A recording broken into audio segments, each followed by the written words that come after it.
Hello and welcome to another episode of Metal Effort. My name's Nehemiah, and today we're going to be looking at this piece of metal, the Rick Hinderer Full Track. Let's get into our size comparison. First thing we'll do is the PM2 from Old Spetico. I've got the Para 3. Now, being a full track as opposed to a half track, this is obviously going to be a larger knife. So, let's get a couple more size comparisons, and then we'll just measure the blade so we can have a precise number.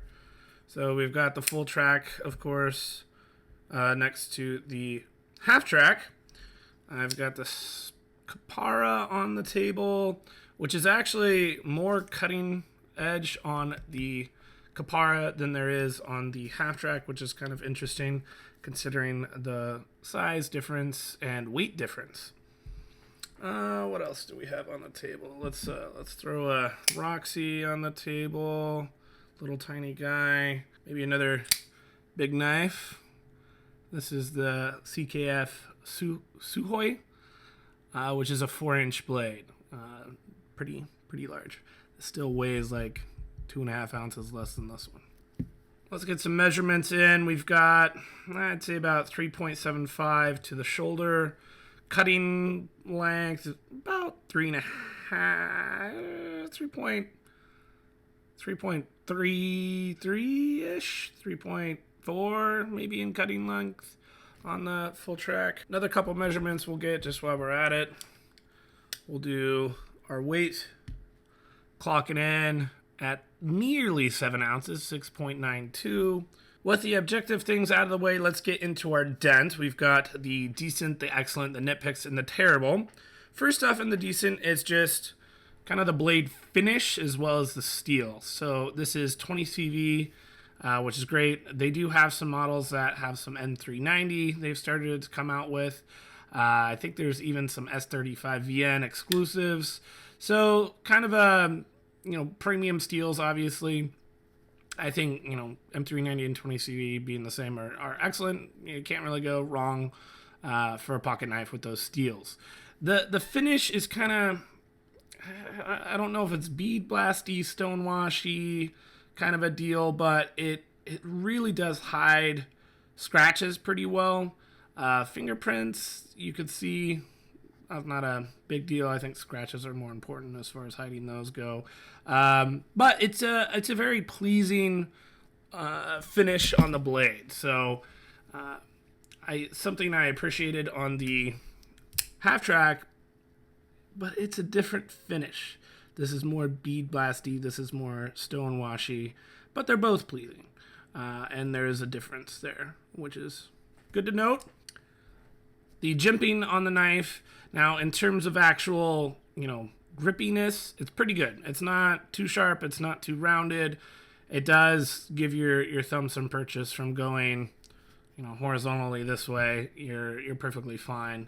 No complaints with the actual quality of the jimping itself. There's a small amount of jimping on the flipper tab here.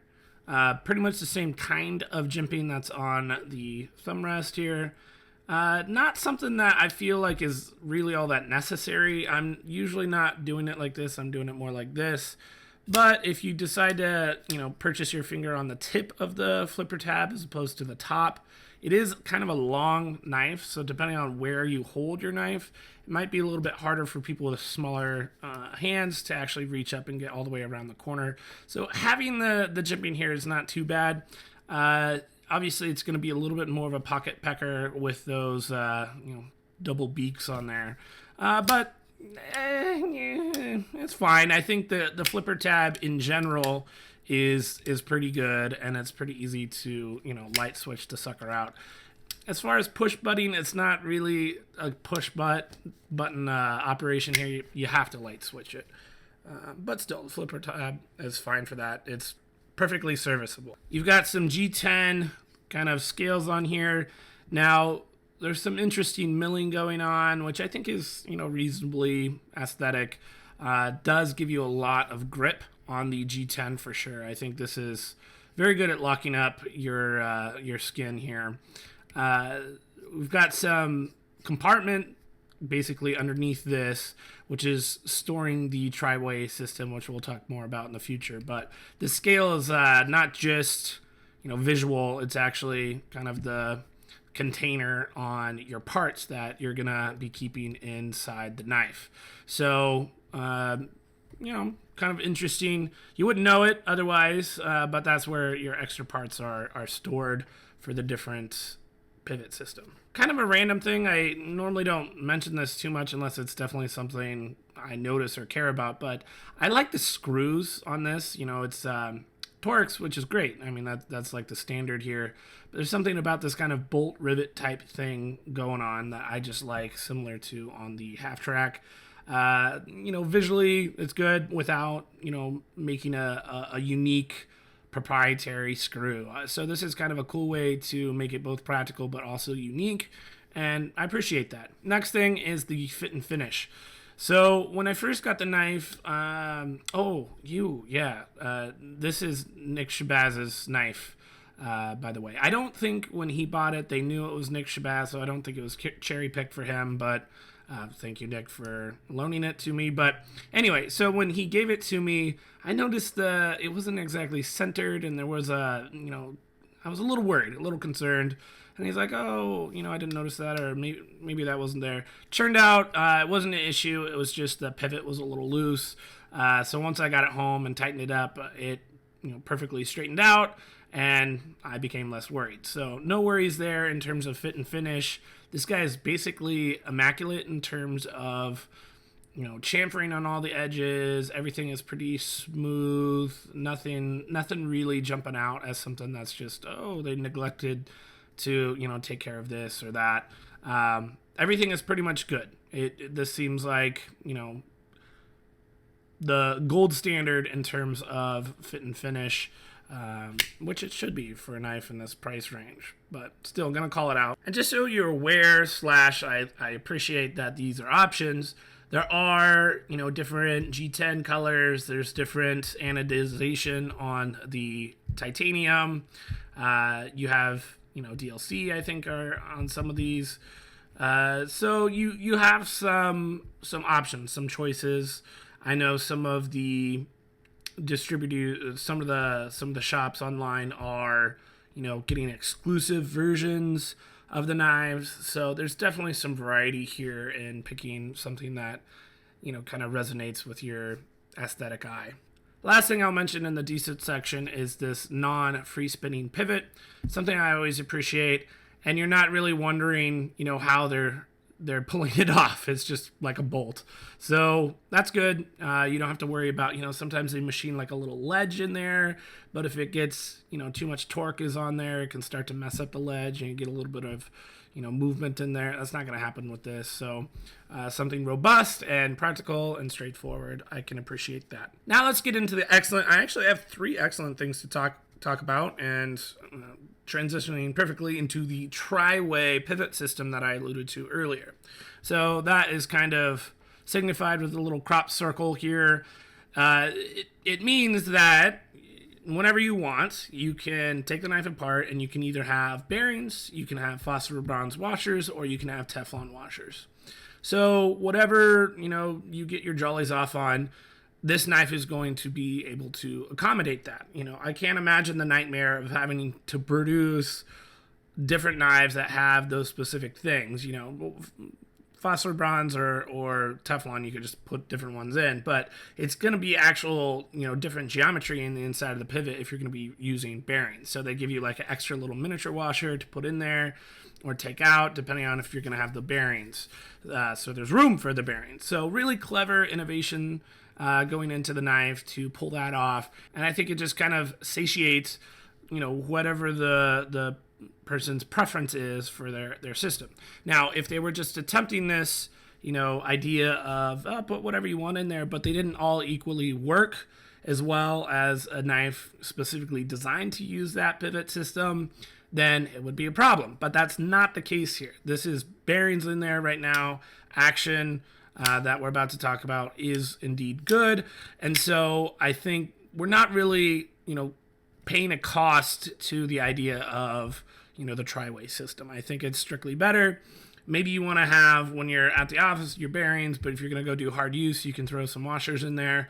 Or maybe you just have your favorite, you put those in and leave it. It's totally up to you. You're the narrator of your own story. Next excellent thing, and this is one of the key defining differences between this knife and the half track, is this little tool here that gives you the ability to field strip your knife. So I really like this idea. It was first kind of brought to my attention with the CKF Terra, designed by Snektan, which is a similar thing. You got it was the clip in that case that you would take off and was your tool to take the entire knife apart. This is just kind of a backspacer is your tool instead. Similar idea, but same effective, practicality here. If you're, going in a hiking trip, you take this knife, and you decide you're in a situation where you don't want to have bearings, you could just pop this out, unscrew your G10, get your parts out, stick it into the knife, take the knife apart, do that.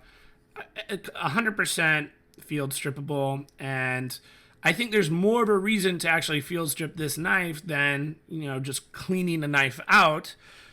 This is actually changing your bearing system. So the tri-way and the ability to field strip the knife really do complement each other really, really well. I mean, this is something that really resonates with me, just kind of tickling my itch for innovation, practicality.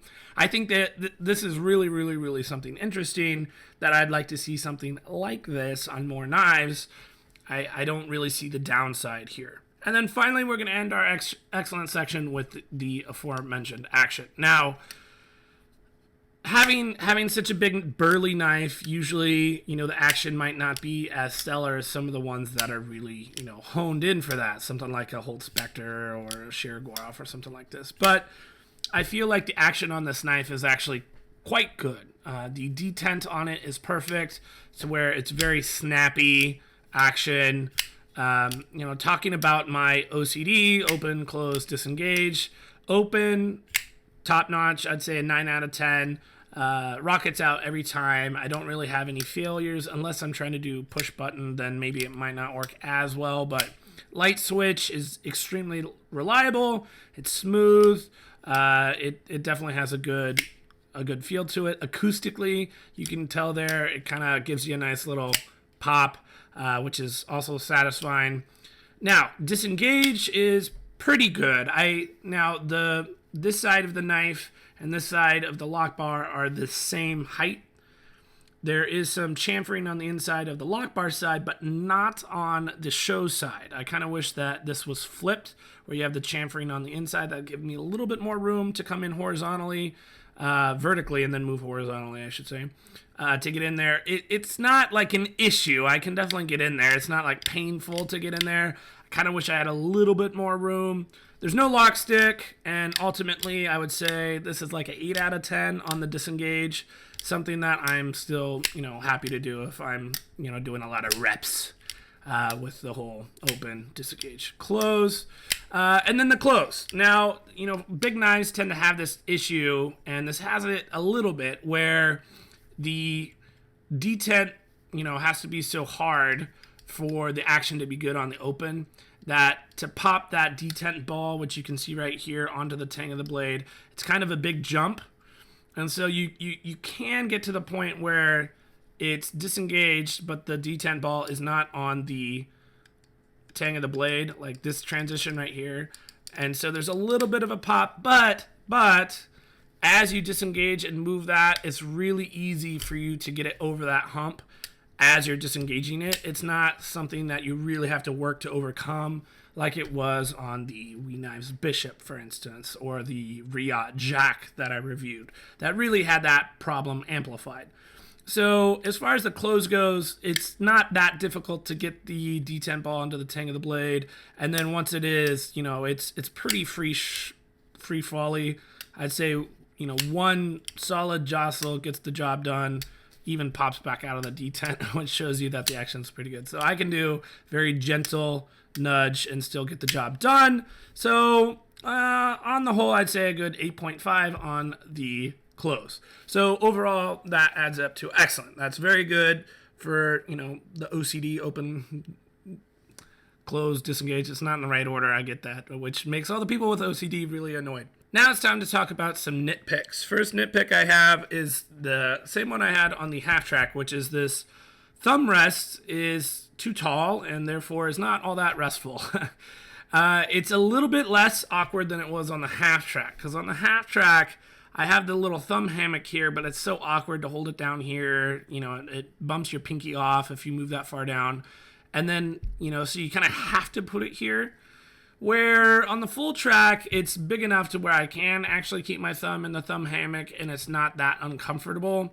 But if I do want to move it up and put it on the jimping, now I'm having that same problem where my thumb is just awkwardly too far forward and too raised, which is kind of weird. It's fine. You're using the knife for a couple minutes, not a big deal. But, you know, if I was using this for, you know, long term, I would not put my thumb here. It's just so super awkward, and I don't understand why this is so much higher than the rest of the knife. I think a straight line down here would have made more sense and would have been a little bit more ergonomical. Speaking of the reason why it's so high is this stupid fuller. I don't really understand what this fuller is for. Seems to me to be 100% like aesthetic, because you can't really use it to flick open the knife. Maybe if yeah, it's not possible to really open it up. Now, for two-handed, this works pretty good, but on the half track, this was like so close to the blade, and the detent was so strong that this is like almost impossible to open. So I will say this is a little bit more useful on the full track if I want to do like a stealthy open. This is at least possible, where it is damn near impossible on the half track. So I don't think that's giving me enough, considering I've got, you know, crud getting up in there. My thumb is too high. It looks weird. I'd rather not have it personally. And I just don't know if the payoff for what it is really enough to compensate me for it. Lastly, the clip, again, this is something that's not as bad on the half track. It's literally the exact same clip, but the exact same clip on a bigger knife is less egregious. I really didn't like it on the half track. I'm just left kind of wanting here. It's very shallow on a big knife. So you got a whole, you know, 3 bolts sticking out of your pocket. I'm not the biggest fan of how, you know, it's not even reversible, which seems kind of strange. You give me the tri-way system, but I can't even flip my thing over. Like, I feel like the number of people that want Teflon washers is less than the number of left-handed people. So that doesn't really seem consistent to me, but I don't know. Maybe I'm just making that up. All in all, the clip is okay. I would say it's less of a problem ergonomically than it was on the half track. The half track, it's poking you like right where your skin is actually going. Where here, it kind of folds into your little hand cave. So it's a little bit better, but I'm still not super excited about the clip. It's competent, but only just. And I think for a knife this expensive, that moves it into the nitpicks instead, as opposed to just like the non-issue neutral. Next thing is just the sheer size of the knife. So obviously this is a big knife, but not just big as in a lot of cutting edge. You know, comparing this to my Suhoi CKF, I get a lot more blade for my money and my weight. You know, this is under 5 ounces. This is nearly 7. And so just the blade length to body ratio to weight ratio, again, is not the greatest on the full track. You know, I don't mind using a big burly knife from time to time, but, you know, you got the, like, finger choil, and it just, it's kind of like the Riyadh Jack in the sense that I'm just getting a lot of knife, but not a lot of blade. Not the end of the world. Again, this is in my nitpicks, but I'm just not super impressed with the min-maxing of, you know, blade to weight. Next thing, you saw the thickness of the blade. This isn't the most slicey knife in the world. I would say it does do a little bit better than the half track in the sense that The blade itself is just so much taller that even though you're starting out with pretty thick blade stock, you get a little bit more time to get it down to a little bit more acute cutting edge. So it did a little bit better in my cut tests, not much better. It's still enough to kind of be annoyed by it. It does the job. It cuts things. It's okay. Could have been a lot better. With the nitpicks out of the way, let's get into the terrible. I do have one terrible thing to talk about, and this is the price on the knife. And, this is a tricky thing to talk about because, a knife is worth what somebody is willing to pay for it, and clearly people are willing to pay for the half track and the full track for their going retail costs. I don't know, man. I don't know what that's about. I think there's a lot of brand recognition. There's a lot of rapport that Rick Hinderer has built over the years with his consumers. And so I think there's a little bit of a, brand tax going on this knife. $600 is, custom knife territory. And no doubt, this is a solid built knife. I feel like there's no glaring technical issues. The fit and finish is basically perfect on this. So it's kind of getting into that Sebenza territory, where if you're just all about Chris Reeve or you're just all about Rick Hinderer and that's your jam and you want to have all his knives, then maybe this price is okay for you. For me personally, I don't have any marriage to any brand. I mean, not just knives, like anything in the world. I think every individual product should earn its keep based on precisely what it's giving me in the physical world, trying to remove my human bias out of the equation. Maybe you can have a little bit of like brands, warranty type stuff be a factor, but only because that warranty is actually being proven to be something real. So there's a little bit there. But outside of that, generally, I would challenge you guys to judge every single individual product on its own merits. And I think this is a decent product, but for me, I feel like $600 is $100 too much. I can kind of squeeze myself. I think $500 is the most I want to pay for a production knife, even if it's a good knife of what would otherwise be, a much more expensive knife had it been custom. Something like the Paisan that's coming out, that's a $520 knife, which is a lot, but it's still less than this knife, and the custom version of the Paisan is like, $1,500. So there's some kind of value there of what, I'm getting for the cost. I think this knife is competent, and I think if you really, really, really are just taken by this design, the idea of the tri-away, having it feel strippable, have your parts here, that's kind of cool. The problem is you're gonna have to pay for it. So ultimately that's gonna be, your choice. Is that something that's you feel like it's a bargain? I don't think you're gonna find many people saying that, but maybe it's a nitpick and not a terrible for you. For me, I'm putting it in the terrible. That's the number one reason why I'm not owning this knife.